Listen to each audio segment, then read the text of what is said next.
$18.8 trillion. That's the amount investors around the world now hold in ETFs, a type of investment that didn't even exist until the 1990s. And this colossal number is rising fast as investor appetite for ETFs accelerates and the industry smashes record after record of its own making. Why is this happening? Because ETFs have revolutionized the world of investing, opening up access to investments that were previously out of reach for everyday investors. Or, as is commonly said, they have democratized investing. If you're new to ETFs and want to know more about them, you're in the right place. Hello, I'm Gary, and I'm here with MoneyFarm to give you the lowdown on ETFs so you'll understand what they are and how they work, and can decide if you think they're right for you.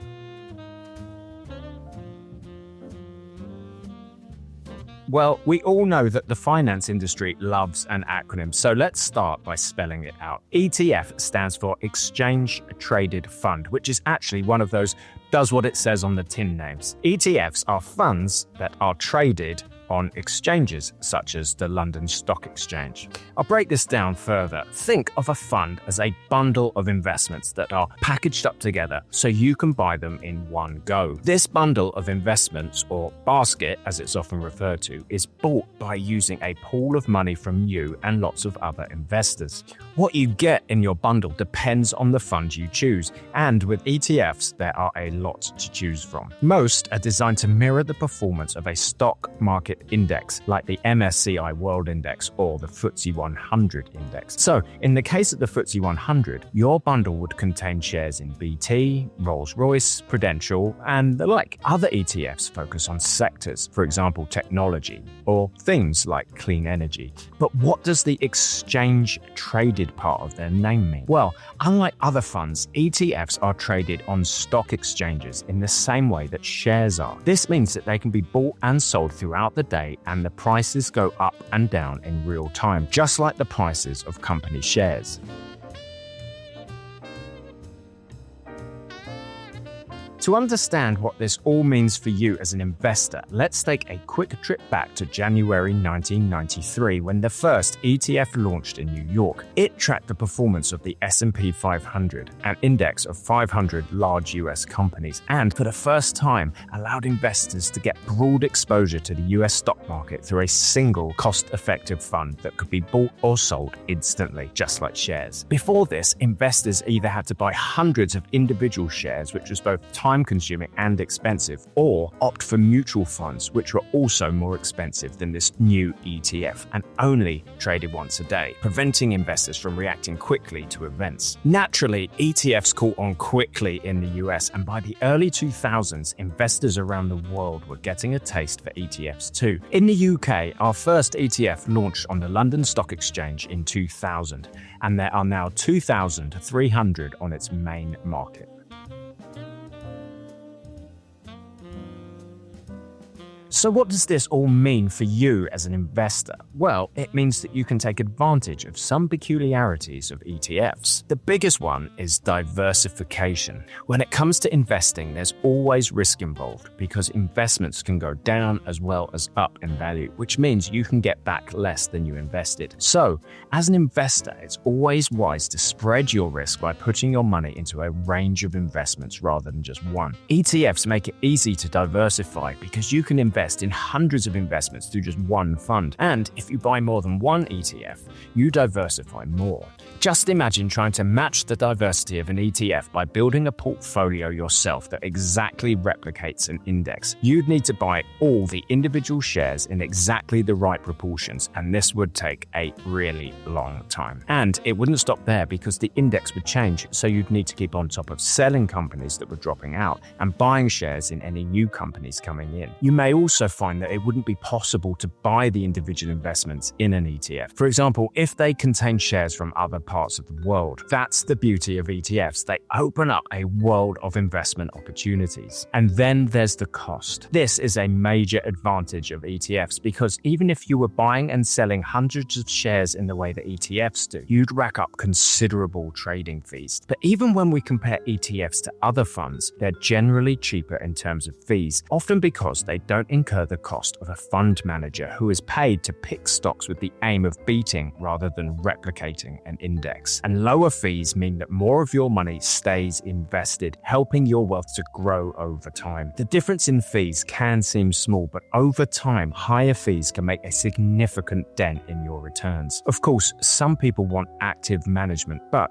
for many, the cost of ETFs is the star attraction. Furthermore, ETFs are also very liquid. You can see live prices for your ETF throughout the day and buy or sell at the right time for you. As I already mentioned, this isn't possible with mutual funds, which are only sold at the end of the day, giving you less control over the price. And then there's accessibility. You don't need lots of money to start investing in ETFs. They're readily available on UK platforms such as MoneyFarm, and they open the door to investment opportunities all over the world. All this together is exactly why ETFs are said to have democratized investing. But when it comes to ETFs, is there anything you should be aware of? Just like other investments, the value of ETFs can rise and fall, and different ETFs come with different levels of risk. So it's important to understand what you're investing in before you get started. Most ETFs aren't actively managed, so if you're looking for funds that aim to beat their benchmark, you may need to look elsewhere. For example, at mutual funds. Even though data shows us that over decades, very few are actually able to beat the market. And the choice can be overwhelming, particularly with the proliferation of new ETFs. The good thing is that you don't have to choose on your own, because many investment firms, including MoneyFarm, offer options where you can invest in a ready-made collection of ETFs that match your goals and risk profile. Talking of choice, let's take a quick look at some of the different types of ETFs. Today, there are more options than ever, thanks to their growing popularity and advancing technology. But the main ones are ETFs focusing on shares, otherwise known as equities. These usually replicate a stock market index such as the FTSE 100 in the UK, or other indexes abroad such as the MSCI Japan Index or the MSCI All Country Index or the S&P 500. And you could also approach it by sector or theme, for example, investing in healthcare or tech stocks. You then have ETFs focusing on bonds. These invest in different types of bonds such as government or corporate bonds and can appeal to investors looking for an income, steadier returns than shares, or a way to diversify their portfolio. You also have ETFs focusing on commodities. This is how you can gain exposure to investments such as gold without having to buy actual gold bars or coins, or even commodities like oil or corn. And then there are thematic ETFs that focus on a specific investment theme such as clean energy or artificial intelligence.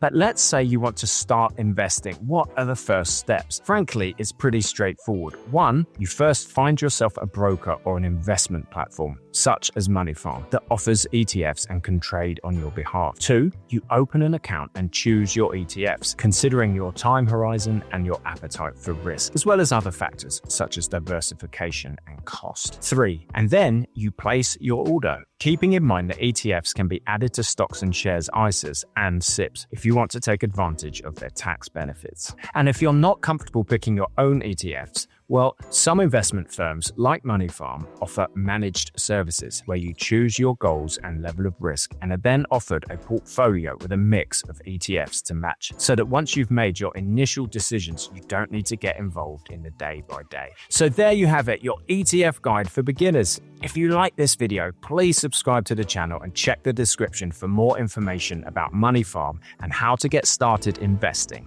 today.